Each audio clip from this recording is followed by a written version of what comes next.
সন্তানের মাথায় হাত রেখে দোয়াটা একবার পড়ুন। আপনার সন্তানকে আপনি যা বলবেন তাই শুনবে, আপনার বাধ্য হবে, আপনার কমান্ড মানবে, আপনার কথা শুনবে।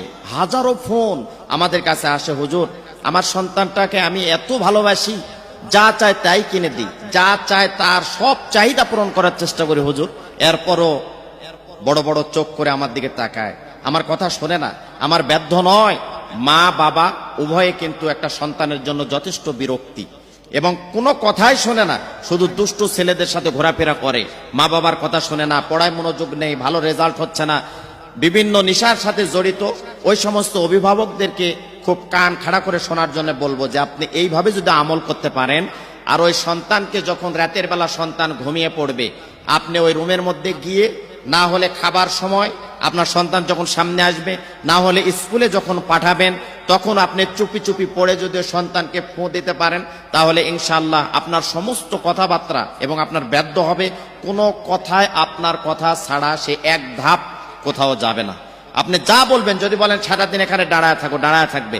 সন্তানকে যদি বলেন নামাজে যাও, নামাজে যাবে। সন্তানকে যদি আপনি বলেন যে কোরআন তেলাওয়াত করুন, কোরআন তেলাওয়াত করবে। সন্তানকে যদি বলেন যে এই সময় তুমি প্রাইভেট করতে যাও, সন্তান প্রাইভেটে যাবে। সন্তান ভালো পড়াশোনা করবে। একা একা আপনার সন্তান মসজিদের দিকে দৌড়াতে থাকবে, আমলের দিকে অনেক দুর্বল হয়ে পড়বে, আমল করবে এবং ফজরের আগে ঘুম ভেঙে যাবে। আপনার সন্তানকে রাত 9টা 10টা দিকে 12টার দিকে ঘুমাতে যাবে না, এশার নামাজ পড়ে ঘুমাতে যাবে। প্রত্যেকটা কথা আপনার শুনবে এবং বদ কিছু অভ্যাস আছে, গভীর রাত করে ঘুমানো এবং সে 12টা 1টা বা 10টা 11টা 12টা পর্যন্ত দিনের ঘুমানো, এই যে বদ যতগুলো তার অভ্যাস আছে, সব অভ্যাস থেকে সে ফিরে আসবে ইনশাআল্লাহ। তবে বাবা মাকে একটু সতর্ক এবং বিচক্ষণতার সাথে এবং এই আমলটা করতে হবে। এই আমলটা শুধু একটা বারের জন্য মাথায় হাত রেখে, বা যদি সুযোগ না থাকে দূর থেকে আপনি ফোঁ দিয়ে চুপি চুপি ফোঁ দিবেন, ইনশাআল্লাহ কাজ হবে। আর সুযোগ যদি থাকে তাহলে মাথায় হাত রেখে আপনি সুন্দর করে এই দোয়াটা পড়ে দিবেন। তবে দোয়া পড়ার আগে অবশ্যই আপনি একটা বার দরুদ ইব্রাহিম পড়ে নেবেন, দরুদ শরীফ পড়ে নেবেন। দরুদ শরীফ পড়ার পরে আপনি এই দোয়াটা পড়বেন যে সুবহানাল্লাহ, আলহামদুলিল্লাহ, লা ইলাহা ইল্লাল্লাহু, আল্লাহু আকবার।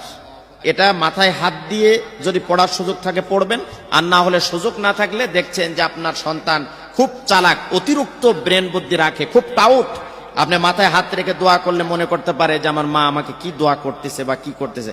যদি আপনি হেকমতওয়ালা হন তাহলে অবশ্যই আপনি বলে দিবেন যে বাবা তুমি বাইরে যাচ্ছ, একটু দোয়া করে দিই। কিন্তু এই দোয়াটা আপনি পড়ে দিবেন, ইনশাআল্লাহ কাঙ্ক্ষিত ফলাফল আপনি পাবেন। কোনো জেদ থাকবে না, কোনো কান্নাকাটি থাকবে না, কোনো রকমের আপনার বিরক্ত করবে না।